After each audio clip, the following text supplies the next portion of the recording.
At the extreme north of the British Isles sits the Scottish county of Orkney, an archipelago of more than 70 islands, of which about 20 are inhabited by humans. The county is sometimes referred to as the Orkneys or the Orkney Islands, though such reference has fallen in disfavor in Scotland. The recorded history of the region goes back centuries. The islands were known to the Norse explorers known collectively as the Vikings, and possession of the archipelago changed hands between the Celts, Picts, Norse, Danes, and others. The largest of the Orkney Islands is known today somewhat appropriately as mainland. Mainland is one of 5 islands which form a ring. The other 4 are Hoy, South Ronaldsay, Burray, and Gramsay. Together, these 5 islands shelter a body of water which is bottomed for the most part by soft sand. It is relatively shallow, with most of the area averaging just 30 meters in depth, and nowhere within its nearly 325 square kilometers of surface area does it exceed 60 meters in depth. The combination of being sheltered by the surrounding islands, its relatively shallow depth, and its freedom from ice makes the area one of the largest and best natural anchorages to be found anywhere in the world. It was, for most of its existence, easily accessible from both the North Atlantic to the west and the North Sea to the east. The several entrances to the anchorage between the islands which sheltered it allowed ships dependent on the wind to exit in any direction, making them safe in case of an attack. The safe harbor is known as Scapa Flow, its name derived from a word in Old Norse which referred to mainland as an isthmus. Despite the obvious advantages it offers for the sheltering of a fleet, it really only served that purpose during the first half of the 20th century. It was during that period, featuring the 2 world wars, that Scapa Flow became the site of numerous shipwrecks, a few of which remain today. The wrecks and the history behind them have made the waters a destination for divers today. Welcome back to Geographics. I'm your host, Eric Malachite, and today's script was provided by Larry Holsworth, so be sure to show them some love as you deploy your likes and do all the things that help keep the eldritch beast that is the YouTube algorithm going. Let's get to it.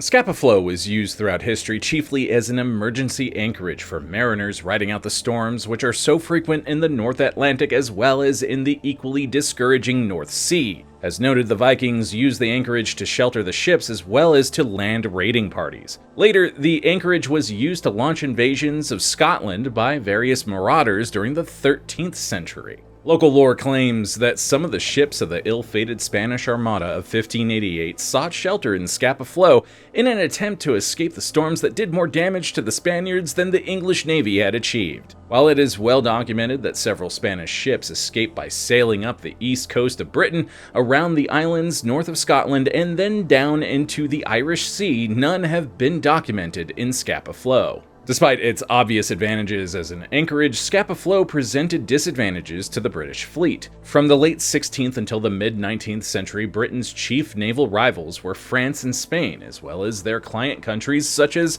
the Netherlands and Denmark. British naval strategy during the Age of Sail was to blockade their enemy fleets in their own ports and be prepared to battle with them should they venture out to sea. This strategy required Britain's own fleets to shelter in channel ports and along the Thames estuary, where they could respond rapidly in case of enemy action. The British Navy did not show interest in Scapa Flow as a major fleet base until late in the Napoleonic Wars. In 1812, Britain relied on its trade with the Baltic nations for critical naval supplies, including tar and lumber. Scapa Flow was used as a base for the assembly of merchant vessels awaiting the arrival of a warship, or warships to convoy them to the Baltic, a journey during which they were frequently harried by privateers from France and the United States. At the end of the Napoleonic Wars, Scapa Flow returned to being a sleepy anchorage known to fishermen and merchant vessels, for the latter as temporary shelter rather than a destination. Small villages that survived via fishing and sheep herding dotted the islands surrounding the flow.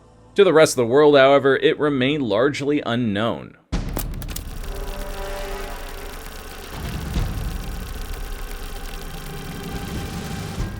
In the second half of the 19th century, the geopolitical scene in Europe changed dramatically. The numerous German states, duchies, principalities, and kingdoms unified under Otto von Bismarck and the Kaiser, becoming the German Empire. This empire envied those of Britain and France and actively acquired overseas colonies and territories. Overseas empires require a navy to protect them from predators. A navy arms race began involving the British Royal Navy, the French Navy, and the Imperial German Navy. Eventually, the arms race expanded to include Italy, Russia, the United States, and Japan. The ships being built in this arms race no longer required wind to move them, though many continued to be equipped with masts for sails. Coal-burning steam boilers became the source of power, steel hulls were fitted with guns of increasing size and range, and the modern warship took form. In Britain, the rise of Germany as a naval power required an adjustment to naval strategy. Rather than close blockade of channel ports and in the Mediterranean Sea, especially after France and Britain became allies, it became necessary for the Royal Navy to contain Germany's Imperial High Seas Fleet in the North Sea. A German fleet determined to break out into the Atlantic would likely avoid the narrow British Channel and instead steam north along the Norwegian coast, west around Orkney and Shetland Islands, and then into the Atlantic via the Denmark Strait between Iceland and Greenland. It became imperative to have a fleet in the north of the British Isles to counter such a threat. In 1904, 10 years before the outbreak of World War I, the Royal Navy decided to base the bulk of its main battle fleet in the north to counter the perceived German threat. Bases were considered at Rosyth and the Firth of Forth, as well as at Invergordon. Yet little was done during the ensuing decade, largely due to fiscal constraints. Meanwhile, Scapa Flow was used as a training area for fleet operations. When war was declared in 1914, the British battle fleet was based at Scapa Flow, despite little in the way of fortifications to protect it, and no support bases to supply it. Scapa Flow was immediately altered by the Royal Navy, which sank more than 60 block ships to close most of its channels to open water, and constructed submarine nets to be opened or closed by trawlers. Several approaches to the anchorage were mined and artillery installed on the surrounding islands. The Germans made two known attempts to penetrate the fleet anchorage during the First World War, both by U-boats. The second of these attempts failed when the submarine was destroyed by mines. After the Battle of Jutland in 1916, in which 250 warships confronted each other in the largest naval surface battle in history, the German High Seas Fleet returned to its main ports of Wilhelmshaven and Kiel, and rarely ventured out in strength. The British Home Fleet remained at Scapa Flow for the duration of the war, though some units were dispatched to other ports along the east coast of Britain to ease supply difficulties. On July 9, 1917, the British battleship HMS Vanguard, a veteran of Jutland, blew up and sank at its moorings in Scapa Flow. The official finding of the Royal Navy was that the vessel suffered an accidental ammunition explosion. The ship sank in less than 15 minutes, and of the 845 men and boys aboard, only 2 survived. The wreck remains in Scapa Flow in approximately 32 meters of water.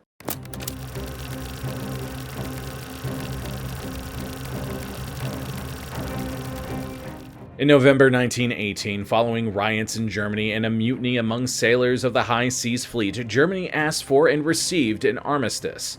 There was no peace treaty yet. Among the issues to be decided before peace could even be attained was the matter of reparations to be paid by Germany to the victors and the disposition of the German Navy. The Allies were not of one mind over the disposition of the German fleet. The Royal Navy wanted the fleet destroyed outright. France and Italy both coveted several of the newer and more powerful ships, though. In the interim, the German High Seas Fleet was ordered to surrender to the British and then be interned until a final decision was reached.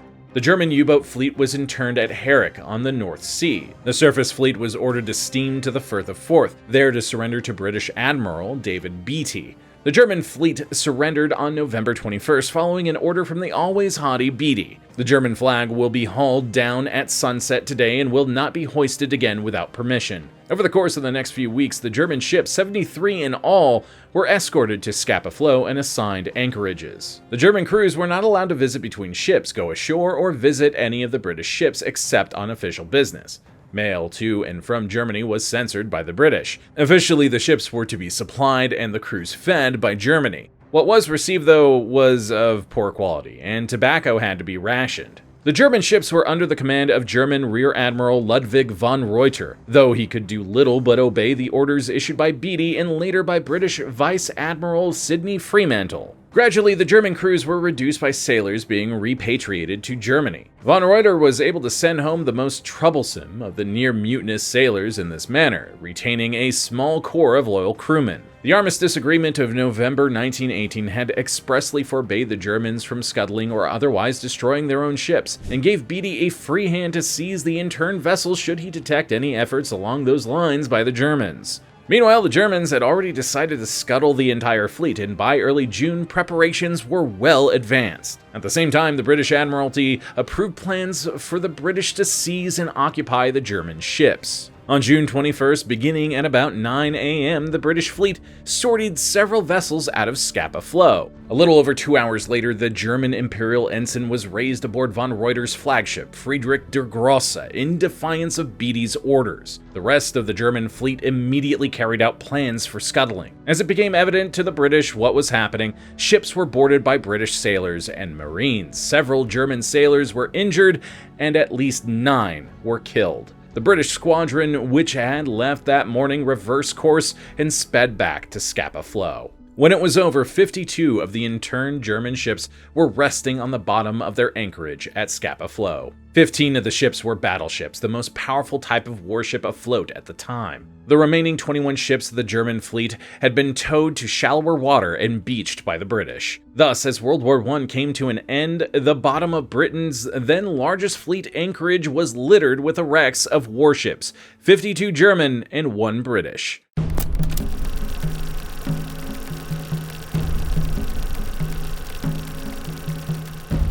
At first, the British Admiralty determined to leave the sunken German vessels where they were. Salvage was considered impractical due to the depressed prices to be had for scrap metal in the aftermath of the war. Locals demanded something be done about the wrecks, though, which were considered hazards to navigation and particularly frustrating to fishermen and shellfish trawlers.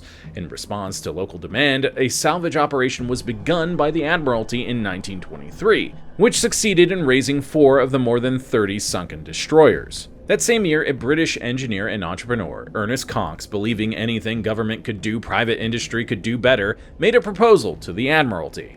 He purchased 26 of the remaining sunken destroyers and 2 of the much larger battlecruisers. Initial efforts to raise the battlecruisers failed, but eventually Cox developed methods of patching holes and openings in the sunken ships using divers, pumping the vessels full of air to raise them to the surface and towing them to breakers yards in Rosyth and other ports. Between 1924 and 1932, Cox, through his company Cox and Danks Limited, which is a very funny name for a company, raised the majority of the sunken German ships and salvaged some materials from the sunken Vanguard as well. When a general strike in 1926 threatened his supply of coal to power his salvage operations, he recovered coal from the sunken ships and used it instead.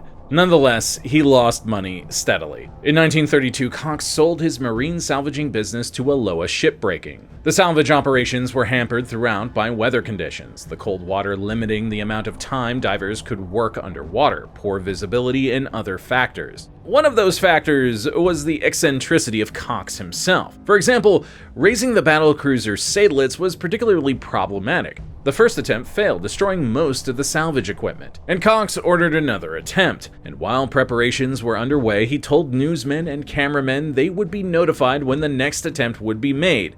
He then left for a brief holiday in Switzerland. While in Switzerland, he received notice from his salvage crews that the Seydlitz had been refloated, largely by accident.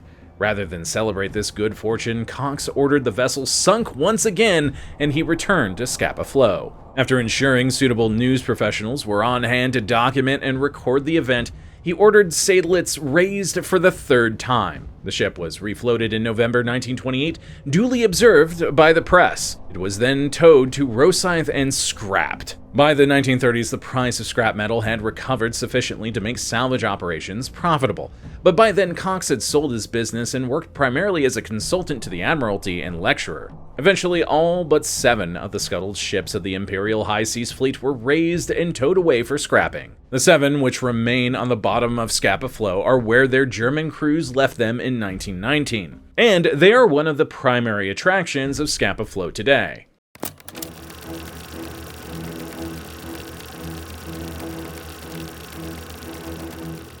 The defense of Scapa Flow received little in the way of upgrades during the interwar period, and when Britain again went to war with Germany in September 1939, it faced many of the same issues as it had in 1914. Scapa Flow faced a serious threat from aircraft, which could strike from much longer ranges than during the First World War and deliver heavier bombs. It also faced a threat from German U-boats, though it did not fully comprehend the severity of that threat until just after midnight on October 14th, 1939. It was then that U-47, commanded by Gunther Preen, successfully penetrated the defenses of Scapa Flow and fired a salvo of torpedoes at the British battleship HMS Royal Oak. Only one of his 4 torpedoes struck the battleship and detonated, causing just minor damage. Unable to conceive of a German U-boat being within the fleet's main anchorage, the British crew assumed they had suffered a spontaneous explosion, probably within the paint locker. Demonstrating that his heart pumped ice water through his veins, Preen circled the site on the surface and fired another torpedo from his stern tube while he reloaded the forward torpedo tubes. And it missed! His next salvo of 3 torpedoes all found their target, and Royal Oak sank in just over 10 minutes following the third strike. Of the crew of just over 900, 835 men and boys died, some within the ship and some ashore from injuries sustained in the attack. Preen and U-47 escaped Scapa Flow via the way they entered and returned to Germany, where they immediately became national heroes. Even Winston Churchill, who was running the British Navy at the time as First Lord of the Admiralty, expressed grudging admiration for the Germans' feat. Preen, however, did not survive the war, being sunk in 1941 while on his 10th war patrol. Churchill survived the disaster, for which he bore the ultimate responsibility as head of the Royal Navy to become Prime Minister in 1940. Following the attack, the defenses around Scapa Flow were strengthened, in the process forever changing the anchorage. Eastern passages were filled in with what became known as Churchill barriers, constructed largely by Italian prisoners of war. The permanent barriers replaced the block ships, which had failed to prevent entry by the German submarine. Anti-aircraft batteries were also strengthened across the anchorage. Royal Oak, despite sinking in relatively shallow water, remains where it sank, a designated war grave, with many of its crew entombed within. Like the USS Arizona, sunk at Pearl Harbor in 1941, Royal Oak continued to leak oil at a visibly steady rate into the 21st century. Efforts to fix the leak by pumping oil out of the wreck have been ongoing, often hampered by the fragile condition of the former battleship. Also of concern is the unknown amount of unexploded ordnance remaining on board. Only contracted licensed drivers are allowed to visit the wreck of Royal Oak, the last of the several ships to be wrecked at Scapa Flow.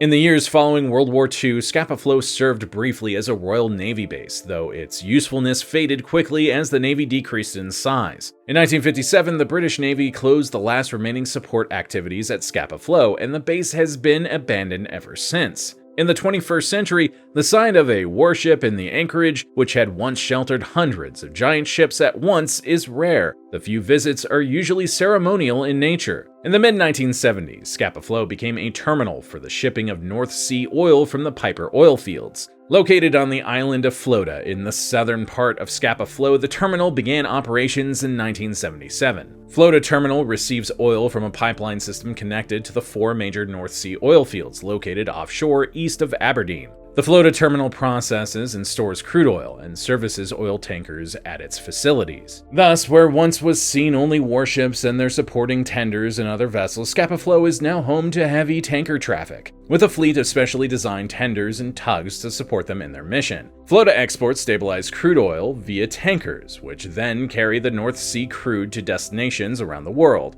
Roughly 10% of all UK crude exports flow through the terminal. In 2017, the Floda terminal marked its 40th anniversary of service. During those 4 decades, 2.6 billion barrels of oil had been processed, stored, and shipped through the terminals. In the 21st century, plans are underway to establish hydrogen storage and distribution facilities, as well as electrical storage from offshore wind farms, for distribution across the UK electrical grid. The additional facilities are envisioned as supplementing rather than replacing the oil stabilization and storage facilities. Scapa Flow, which for centuries was seen as primarily a shelter for ships, is evolving into a major energy production and storage center.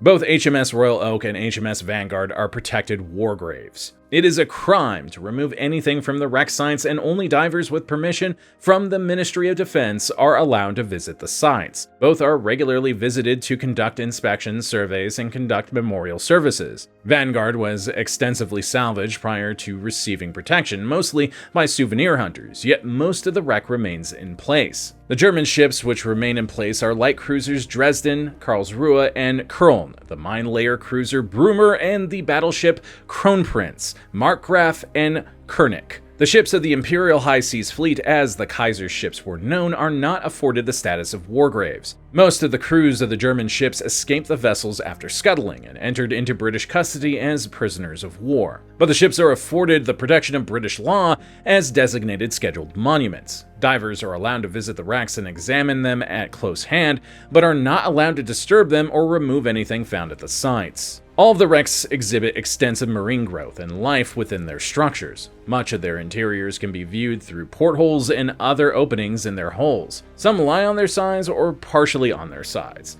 König lies almost completely upside down, while Markgraf is mainly upright, allowing divers to closely inspect its 12-inch guns, which heavily damaged at least 4 British ships at the Battle of Jutland. In fact, all 3 of the German battleships still present at Scapa Flow, as well as Royal Oak and Vanguard, were veterans of that battle. Magazines and websites dedicated to diving routinely issue descriptions of diving the wrecks of Scapa Flow. There is no other site in the world where so many heavy warships of the early 20th century can be seen and explored. Nor is diving limited to the remains of the German ships. Block ships from both world wars can also be dived and explored, including by snorkeling. Approximately 3,000 divers visit Scapa Flow annually, most during the summer months of August and September, when the water temperature can hover around 13 degrees Celsius.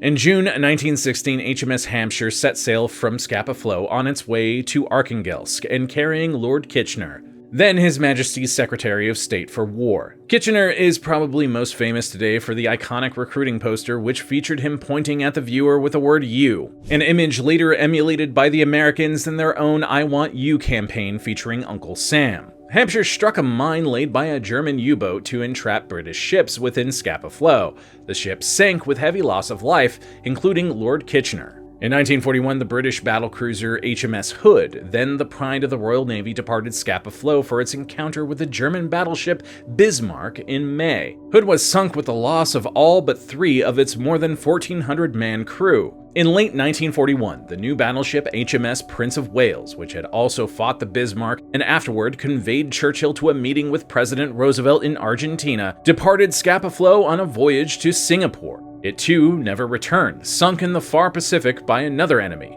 the Empire of Japan. Over its history as the Royal Navy's main anchorage for its home fleet, dozens of ships steamed from its sheltered waters, never to return. Others steamed out in triumphant sorties for the Royal Navy, and after America entered the war, several U.S. Navy ships also called Scapa Flow home. Today, Scapa Flow is a site for recreation, commerce, and memorials celebrating and honoring its history during the 2 world wars. Largely forgotten by many other than recreational divers, it is a site worth remembering. I hope you learned something today, and if you enjoyed this video, be sure to deploy your likes, comment a historical place we haven't covered yet, subscribe, and ring that bell, and share this video with someone who enjoys learning about history's most important locations. I'm Eric Malachite, and we'll see you next time.